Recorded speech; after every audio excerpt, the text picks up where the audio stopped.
let us start the quick revision and extended version of poverty. Now, what is poverty? As you have seen in the last video, that poverty is not a challenge for India, as more than one-fifth of the world's population live in India alone, but also for the world, where about 300 million people are not able to meet their basic need. This means that not only this problem does not exist only in India, it is one of the economic problem of the world. In India we call it poverty as a nightmare also. It's a very big problem that government is still dealing after independence. Okay, what is the meaning of poverty? Poverty refers to a state in which an individual is unable to fulfill even the basic need of life. Basic need is, that is, fooding, then housing and shelter, clothes. These are the basic necessity of every individual. Poverty means those people cannot even have two-time meal and cannot have a proper place to live in. The minimum requirement include food, clothing, housing, education and health facilities also. Now, what is the difference between absolute poverty and relative poverty? What do you mean by absolute poverty is that it is when a people who are poor, that they cannot meet their basic needs for food, shelter and clothing. This means their living standard is minimum. Absolute poverty means it is a situation where they cannot able to fulfill their basic needs. So forget about good standard of living or higher standard of living. Now, what is relative poverty? It is when the people have enough to meet by their basic needs but not much more. Okay, over here the food has been got by the people, but they cannot have as much as the other people, so as to have a better standard of living. Their standard of living are relative compared to other inhabitants of the country or other countries. Over here relative poverty is used even in comparison when the two countries, two states are compared, that which one is more poor or poorer. Now let us understand about the indicators of poverty. First is low per capita household consumption expenditure. As they are not earning, they cannot spend.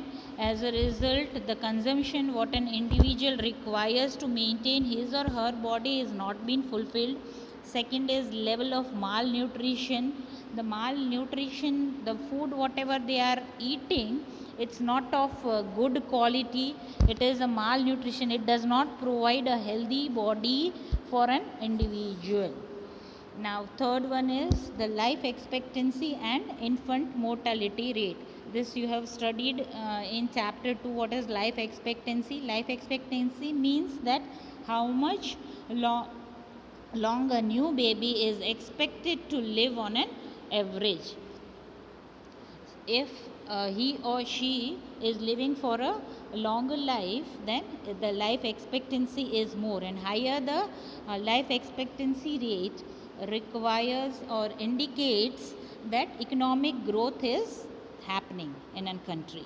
Now, what is infant mortality rate? Infant mortality means the number of death taking place per 1,000 children born before reaching the age of 1 year. The rate of infant mortality depends on the availability of health service, mother education, vaccine, and even the economic growth, and how much the government is spending on the health of the citizens of that India.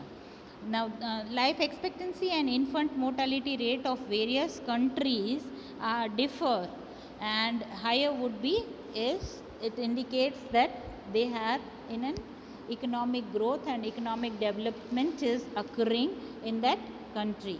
Then the next one is medical facilities. Now, as you know that poor people cannot avail the hi-fi medical facilities. So if the government is spending on them, then and then they can get medical facilities, because they do not spend even on a two-time meal. How would they think of medical facilities. Then drinking water, one of the very essential element of an individual. Good pure drinking water should be there. It should be made available, and it should do not carry any disease. Then the next one is provision for toilet, that is lack of cleanliness, pollution and physical weakness keeps the production and productivity at a low level, which is one of the factor of rise in the poverty.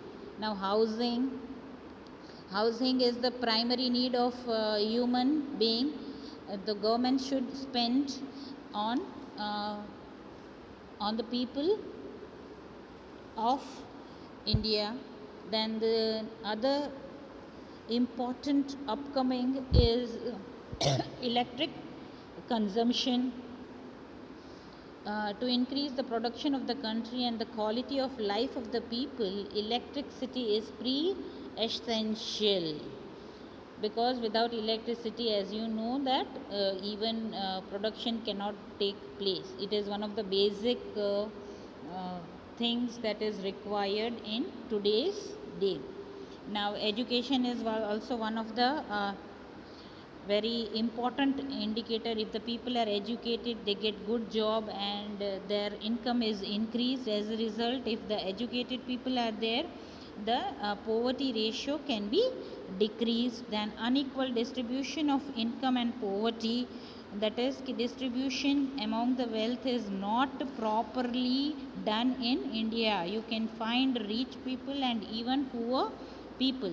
High rate of unemployment, because of population the rate of unemployment is very high. You will see this unemployment in detail in chapter 6.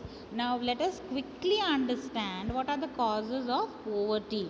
One is historical causes, because after independence what has happened is that we were being ruined by so many people like English, Dutch and French. There was no wealth in the there was no wealth in India. So this causes backwardness, and till today we are backward. Then causes of rural poverty, that is natural cause. Because of natural climate they have been poor. Some are demographic factors, that is key. Because of high population growth was noticed, and high increase in the population did not allow per capita income to increase. And low per capita income, big size of people, wanting for a male child, these are all the factors. Then economic factors, that is number one is low agriculture productivity per labor. The productivity is not so very good. As a result, this will lead to poverty. Then next one is unequal distribution of land and property. Zamindar system was there, and because the zamindar was very rich at that time, even today, after having so many amendment done in an act, but till today you can find number of rich people in India and number of poor people also in India, and there is unequal distribution of income as well as land, and so would be the property. Then the next one is minimum development of small scale and cottage industries. The government is still today government is providing an incentives for the small scale and to encourage cottage industries, because this will lead to economic growth. Government is doing, but as by lips and bones the population is rising, so the government could not develop each and every state of India. Then the next one is rapid increase in the prices. This will also lead to poverty, because the prices are high. Now the per capita income is low, they won't be able to fulfill their basic needs. High rate of unemployment, that we have discussed earlier. Then social reason, that is low level of education. The girl child is not allowed to go to school. This could be one of the factor. Gender inequality, the boy being superior, he is been allowed to go to school and get higher education. And these gender, there is a biasness between a girl child and a boy child. Other reasons are such as war, uh, then increase in defense expenditure because of war. Now you need to buy more equipments related to war, so again the defense expenditure will increase, and defensive policies as well. Now let us quickly look down what are the measures to reduce the poverty. It is just the opposite of what are the indicators of poverty. Only one you have to remember, the other one is just the opposite. Number one is to increase in the agriculture productivity. More GDP is required to reduce poverty. Development of small scale industries, more and more small scale cottage industries should be encouraged. Then the development of unorganized sector also, even the people are not educated, they should get a job somehow, or self-employed through their skills like fishing, agriculture, etc. Then use of appropriate policies. Tax policy is one of the very important factor to reduce poverty. The second one is the rise in the human capital investment. The government should spend more on health and education for the citizens of India. Goods and services at reasonable or subsidized rate should be made available so as to eradicate poverty. Now there are certain employment programs as well which is being laid by the government so as to decrease poverty. Now number one is IRDP, that is Integrated Rural Development Program, and Suvarna Jayanti Gram Swarojgar Yojana. Now these are the programs, these are the anti-poverty programs to eradicate poverty. Now on 1st April 1999, IRDPA and the other programs integrated with it were merged and the name as Suvarna Jayanti Gram Swarojgar Yojana. The next one is wage employment schemes, that is Jawahar Rozgar Yojana and employment assistance schemes. These were all the schemes which have been laid by the government so as to eradicate poverty from India. Now if you look down at the global scenario, the poverty is rising in the world, but in India it is bit decreasing. Now Prime Minister Rozgar Yojana, this is also, it was started for self-employment with an objective of starting ventures to provide employment to the educated unemployed.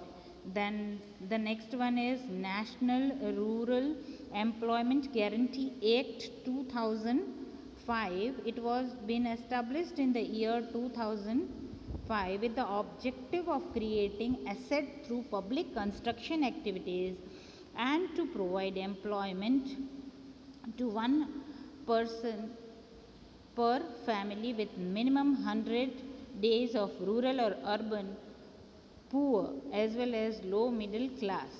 Then in 2009 it has been said Narega was been renamed by Mahatma Gandhi National Rural Employment Act. Then there is housing schemes also, that is Indira Gandhi Awas Yojana, that has been provided by government so as to give home to poor people. Then social security schemes are also there. As you people are aware that Jan Dhan Yojana was been introduced by Narendra Modi, and it has helped to open account to poor people, and the banking activities was encouraged for poor people. Now other than that, that is Swarna Gram Swarojgar Yojana. It was in April 1999. It aimed in providing or financing micro enterprises. Then self-help group is also there. National Rural Livelihood Missions are also there. Then Sampurna Gramin Swarojgar Yojana. It was been established in September 2009. Then wage employment. These are all the different schemes which has been introduced by the government in order to reduce poverty. So this is it for poverty. Thank you.